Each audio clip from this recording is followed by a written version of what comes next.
Let's get it. This is Life's Essential Ingredients with Jeff and a Mike, where we hope to inform, inspire, and transform lives, one essential ingredient at a time. Welcome to the show.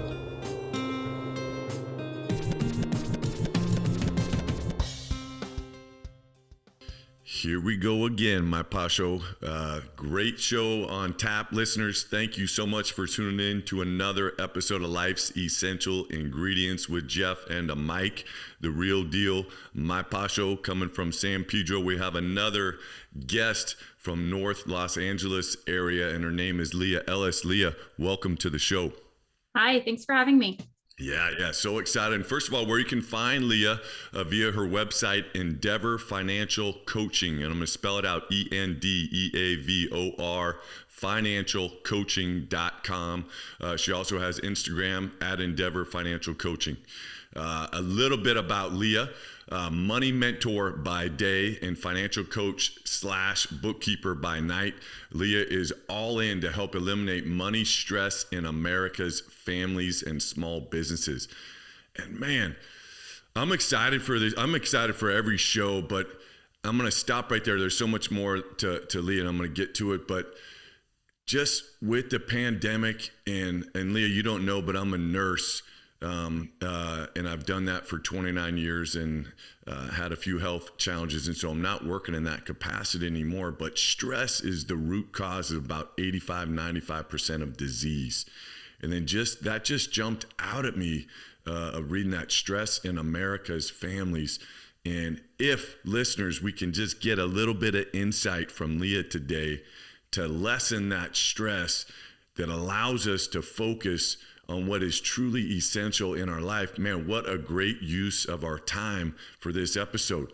So Leah offers money management classes for kids and teens, which I just love, to help the next generation gain confidence in their money handling skills while learning how to plan for future and avoid debt. And we're going to get into this too. But Pasho and I, we were off the air. We were talking about our business class that we took at USF, but you really don't really get a great understanding of how to manage your own money. You know more about what goes on within business, but it's just stuff that's not taught, which is what Leah's expertise is.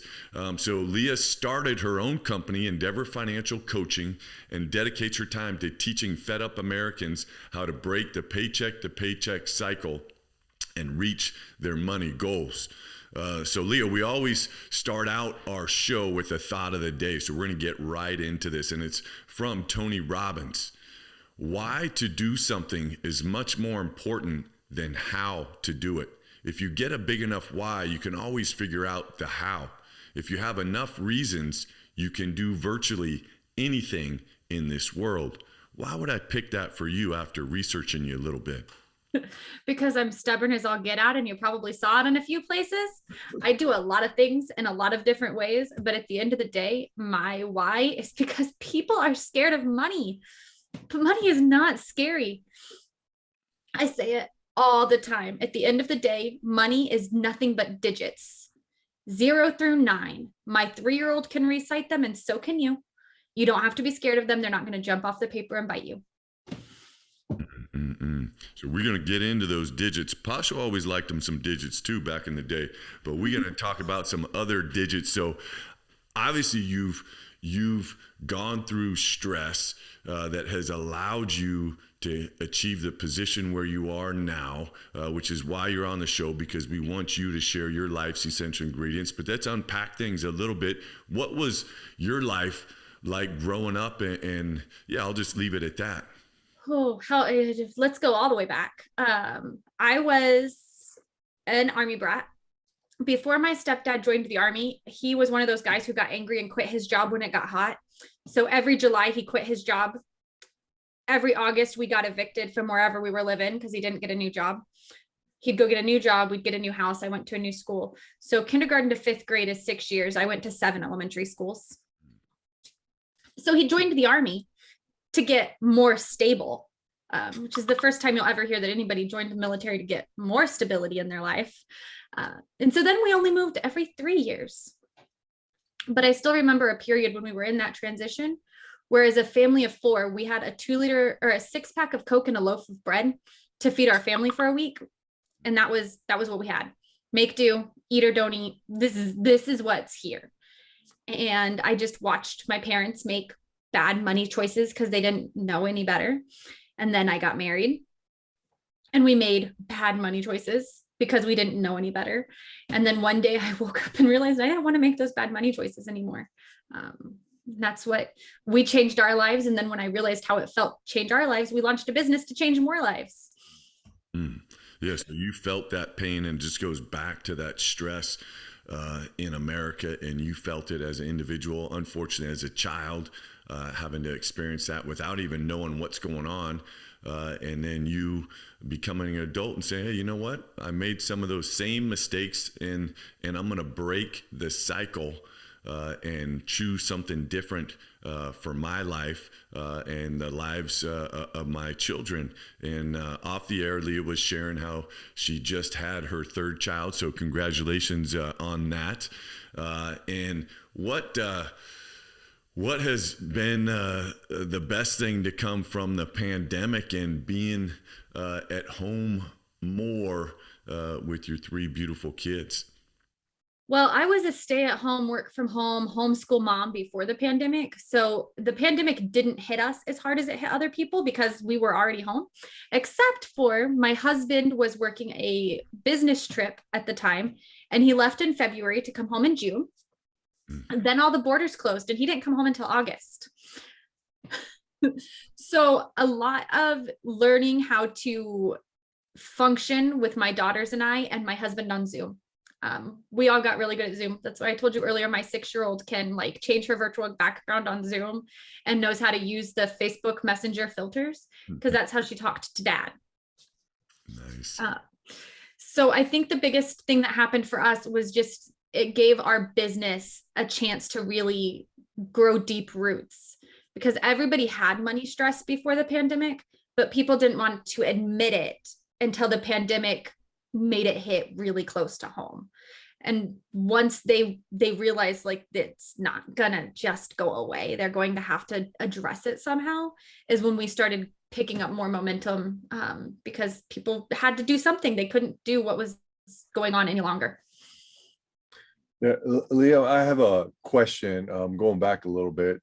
Can you tell us and all the listeners, once the stress was gone, the money stress was gone from your life or more under control, can you explain how that feels? Because I know a lot of people that have stress, I've been through it, what the difference in feeling is when you don't have that anymore.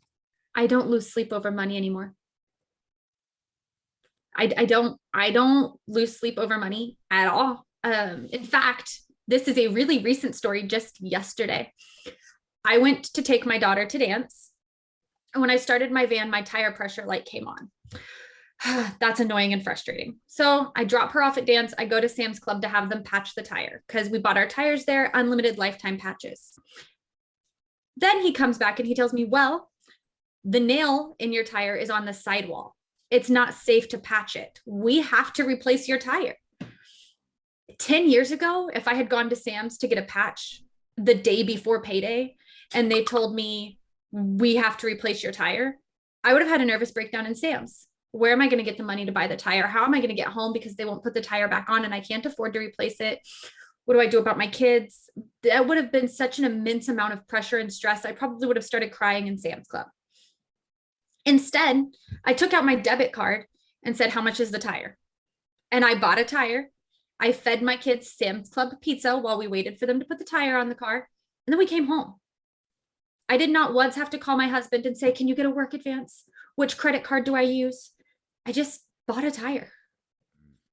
Yeah, I love the simplicity of that story, but the depth of knowing and just listening to the stress that you would have had before that, and knowing that unfortunately too many of our brothers and sisters in this country are feeling that stress each and every day. 78%. How much? 78% of Americans could not cover a $400 emergency. Yeah. And that's so disheartening, and so many other challenges for those reasons that we're not going to get into on this episode, because I want you to share your expertise. So where did you learn about money? Did you read a good book? Did you run across a mentor? Yeah. How did it start for you?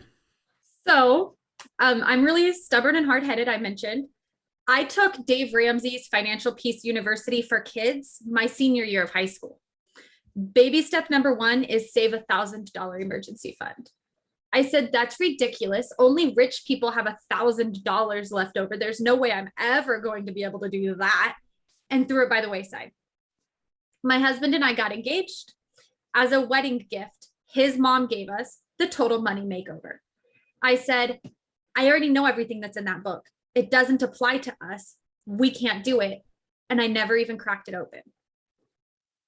So 3-4 years later, when we had our second daughter, my mother-in-law very kindly just paid for Financial Peace University and said, do the class. I paid for it for a year. Do the class. And finally, at that point, my second daughter was about a month old, and I realized that neither of my children had college funds, even though their dad made 6 figures. And I was like, we're doing something wrong, because I always said we were too poor to do the things, but now we're not poor and we're still living paycheck to paycheck. What gives?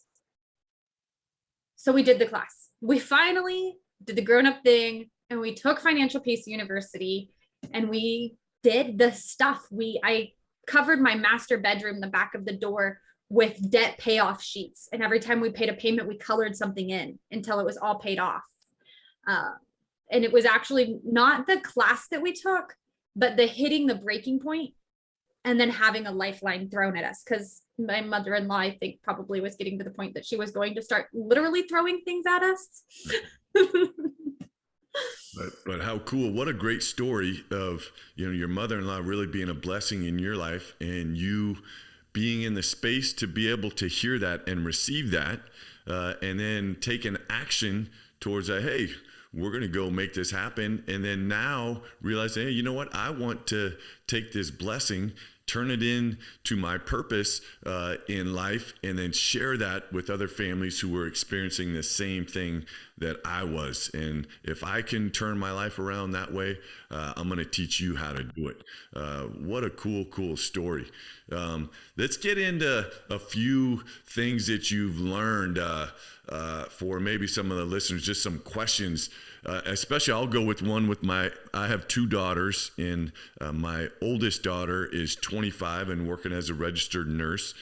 So she's making decent money, but when would you suggest is a good time to buy a house? And I know you're in California, and the market, at least in California, is crazy. A house will list and it will go for way more than the asking price, and you pretty much have to pay cash. What advice would you give to my daughter who wants to get a house, but is like potentially buying it at not a good time? Is there a good time and a not so good time to buy a house? I don't care what the market's doing. What's your budget doing? Because the houses are going to cost what the houses are going to cost. And if you have the money to buy a house, then buy the house. But if you have to take food off the table to pay the mortgage, then it's not the right time to buy a house. If you don't have a down payment, it's not the right time to buy a house. And if your mortgage payment is more than 25% of your income, it's not the right time to buy a house. You need a cheaper house or a better paying job first. Mm-hmm. Yeah, there's no age and there's no wait for the market. It's about what you can afford.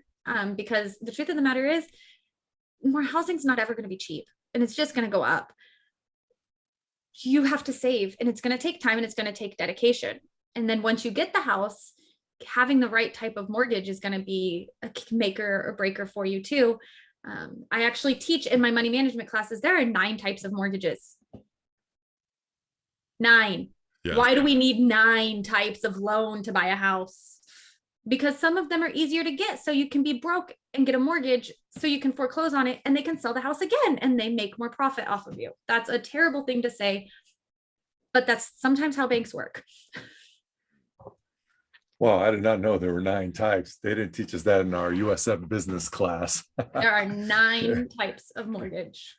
And that doesn't even go into the fact of taking into account term length. 15-year, 30-year, 40-year. You can get a 50-year term on a mortgage. I don't want anything that I have to pay for 50 years. Yeah, no doubt about that. I have a question. So with the clients that you coach, and we're talking about money, what do you feel is the biggest obstacle your clients have to get through their minds to be able to deal with their money management skills? Their mindset about money. Yeah. Too many people come to me and tell me either they can't win, the system is against them and they'll never get ahead, or that money is the root of all evil. And so wanting a savings account makes them evil. And I'm like, no, it makes you smart because you want to have a cushion. That's not a bad thing. And their communication about money. Money really needs to be, especially in a relationship, a couple thing, not a her thing and not a him thing. It's a us thing. Yeah, no, I definitely could see. I like that. Speak to that maybe a little bit more, because, you know, even for me, just personally, I used to do all the bills, and then I got you know, busier doing other stuff, and then my wife took it over, and then now she does it, and yeah, and so I'm not, you know, really paying attention to what's going on. Obviously, I trust her in everything that she does. But yeah, I should do a better job of being invested in sitting down and being more involved with that process, because it's probably more pressure on her to deal with all that stuff. So yeah, I appreciate that tip in itself. Let's go back to another scenario of, you know, you have another young person who their credit score is just a mess, and they've been living, unfortunately, off credit cards, and they have some that have defaulted on them. What tips, you know, what's the quickest way to kind of clean that up for a listener that's, yeah, that's me? One, your credit score, like if you do the Dave Ramsey thing, like I do, and you do manual underwriting when you get your house, and you don't, like, you're not clinging to that credit score as your value as a human being, let the cards in default, stay in default, pay off everything else, and talk to the creditors. Don't ignore their phone calls. Okay. When they call, answer, be very polite, tell them, thanks, you're on the list, I'll get to you as soon as I can. Don't agree to pay anything. Don't give them a promise date. Don't give them anything, but tell them you're aware of the debt. You'll get to it when you get to it, and hang up. They will call you as many times as they want, and they're allowed one contact per day, but that contact is either leaving a voicemail or having you answer the phone. So if they call and you don't answer, they can do that 15 times and it doesn't count as a contact until you answer. Yeah, and that would be back to our stress in itself of Yeah. that person is just trying to literally hunt you down. And they're mean. Yeah, that's a really good tip in itself. Let's get in. I know you work with children, you know, so now, you know, yeah, let's just use you. You know, you have 3 kids. You know, what is it that you're doing to help your kids learn how to value and manage their money? I'm a super mean mom. My 3-year-old has to do a budget, and so does my 6-year-old. The only one exempt from budgeting in my house is the 6-month-old, and that's because he would just eat the money. So what does that mean though? Break it down, and like give us, the listeners, some tips for, you know, those that are listening that have young kids and haven't even thought about planting that seed, because this is such good stuff that we need to make normal when they're 3, 6, you know, just, hey, teaching them how to manage money and to live within their means. So yeah, let's share some of that insight. So my daughters both have chore charts in the kitchen, and they have to do actual work. I make my kids contribute to our house, but the payoff is I give them money for it, which is how your job works too. You go do work and they give you money. So they're understanding that the money doesn't fall from a tree. Somebody has to go out and earn it, and they get paid every Saturday. They each have a really cute little A9 binder with 4 envelopes inside. Their budget is their envelopes. They have to put at least $1 of their allowance in each envelope. So the first one is saving for the now. So this is their like short-term savings where they're saving for like, my oldest right now is saving for a Barbie Dreamtopia fun fair that she really wants, this Barbie carnival. So she puts her dollar in there for her Barbie carnival and she knows what she's working towards. And then they have give, because there's no reason that every penny you make needs to be yours. You're a part of a community and a member of society. Contribute, not just with your work, but with your money. Back up your power with the dollar bill, because it's going to magnify so much when you help your community in that way. Then they have their spending money. This is the stuff where when we're standing in Walmart and they see the tube of M&M minis and they say, oh, I want the M&Ms. They can pull money out of the spending. Then they buy their M&Ms. And the last envelope, because I am a really mean mom, is long-term savings.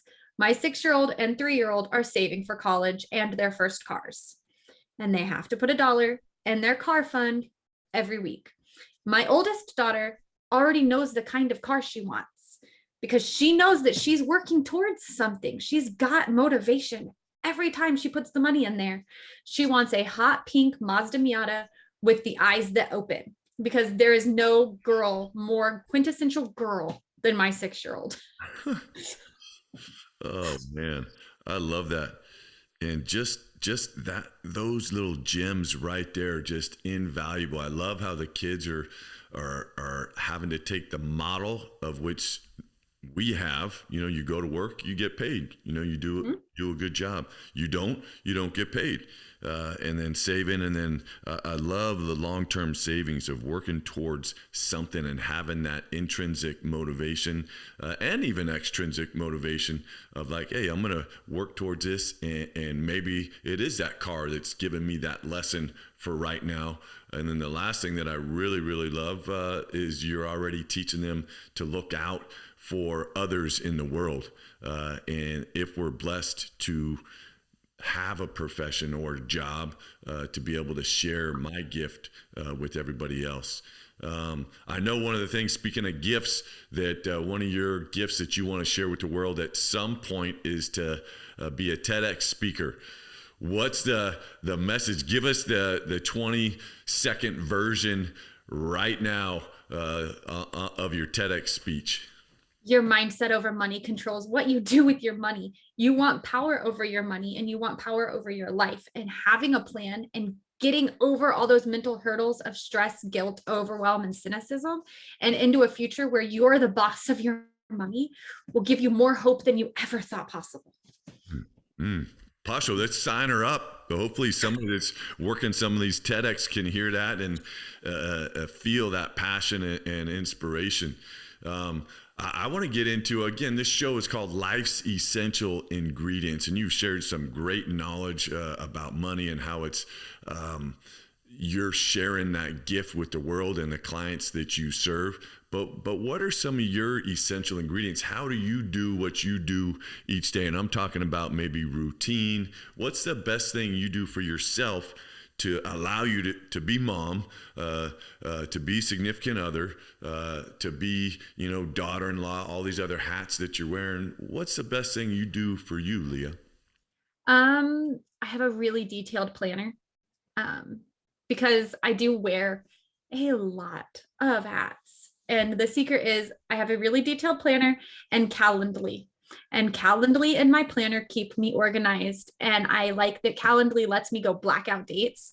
So I'm like, this is a day for my kids. Then I can go put it on Calendly, and nobody sends me a message that says, can you book a podcast for X day? Because they go to my Calendly link and they see that day is unavailable. So they pick a different day, and I don't have to feel guilty when I say no, because the computer told them no for me. And that's a whole nother skill in itself. And I love those tips, but learning how to say no. And there's so much empowerment that comes from that. And just like the finances, we haven't done a great job historically of teaching those tips to children and even, young adults and adults. And then I know for sure the power of no is something that really can transform your life. But so many times we feel guilty, and it's just some of those weird kind of things in life. It's like we should be having conversations about money, and really saying no just means that you know what you're saying yes to. and that I'm not going to invest my time in something that's not going to help me live my purpose. So that is really, really good tips. What's the greatest, and I know Dave Ramsey has been like a key influence in your life, but what's been the greatest financial tip you've ever received from somebody other than Dave Ramsey? I think just my mother-in-law's consistent availability, because while she gave us Dave Ramsey and she told us like get it together, she also paid our rent when we were living paycheck to paycheck and couldn't. She's always been there to help us and to support us and to watch us grow. And I think that the biggest piece of advice that she gave us was never anything she said. It was just the way she behaved and being an example for us, because I hope one day to be just like my mother-in-law. Oh, that's really touching. That's beautiful. That was nice. Hopefully she doesn't make fun of me too much for saying that. Yeah, I've got a question kind of on a different angle. There's people like, let's say my pasha here, who does not like to spend money. He really likes to save it for, one day. What advice do you have people who, maybe save more than they should actually be enjoying some of their money? I love it when people ask me this question, because everybody always thinks as a financial coach, all I do is tell people stop spending your money and get on a budget. But my purpose is to give you a healthy relationship with your money. So when you're holding it all tight fist and you don't use it for anything, I have terrible news for you.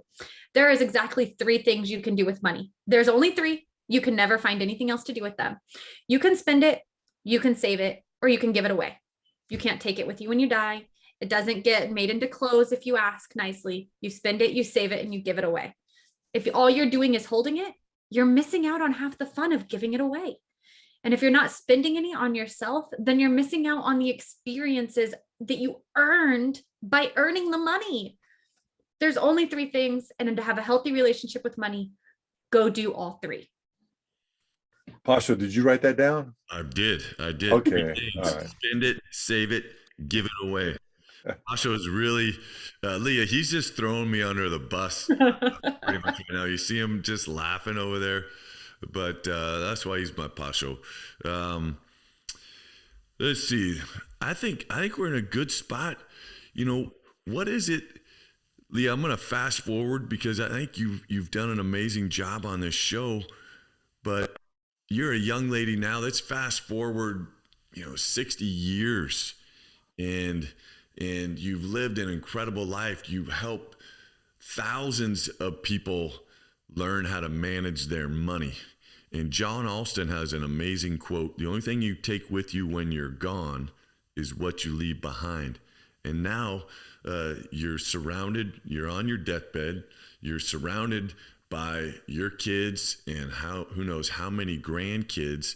What is it you want them to know that you stood for and that just lives on in them when you're gone? Hope. Because everybody feels scared of their money because they have no hope. They're so scared. They're so overwhelmed. They're so stressed out. They're so lost. They don't know where to start. And they've given up and they have no hope for the future. And I was there. I had to meet my mother-in-law at Taco Bell so she could buy my dinner and pay my rent because I couldn't. You don't have to stay hopeless. And so knowing that there's a little glimmer of hope, that there's somebody with love that will teach you to do it better, is the legacy I want to leave behind. And thankfully, my 6-year-old wants to be a financial coach, so I already got it going. That's a beautiful statement. And I know you mentioned her a few times, but it sure sounds like your mother-in-law is somebody special that has really been transformative in your life. So mother-in-law to Leah, if you're listening to this episode, thank you for investing your love and hope into her, and for allowing us to be the benefactors of that investment, and to see an amazing and talented and stubborn, in the best way possible, young woman who's going on to do incredible things throughout this world and in her life. And with that, Pashito, I'm going to let you get us out of here, but it's been a great episode of Life's Essential Ingredients. Yeah, thank you so much. And I think you did leave us with hope, and hopefully all the listeners with some hope, because that seems to be a lot of people's number one worry. And thanks for the hope, and thanks for what you're doing, helping everyone out, and keep doing great work. We appreciate it. Thanks. All right. Jeff, can I issue you a challenge first? Yes. Oh, yeah. Oh, great. Here we go. Pasho, I think, might have sent you some message or money or something, but let's go with it, Leah. Do something ridiculous with your money in the next week and give some away. Just go do it. Even if you hate it, you'll earn more. Just go one do time. Something ridiculous for fun. Watch how you feel. You're going to get addicted to that high of just feeling it. I love feeling it. I love that. And Leah, I'm going to accept that challenge, and I'm going to do it, and I'm going to email you what it was. Good. So you can get the follow up. And then I'm going to smack my Pasho when I see him for that. He's lucky he's down in LA. But listeners, thank you again for tuning into another episode of Life's Essential Ingredients. If you have any comments or things, reach out to me, Jeff, at C4 Leaders. And don't forget, we just have our new children's book that is out, We Rise Together. That's part of the Pizza Day series. And if you're interested in checking that out, just go to pizzadays.org. Would love your support for that book. Pashito, Leah, boom, that just happened. We out.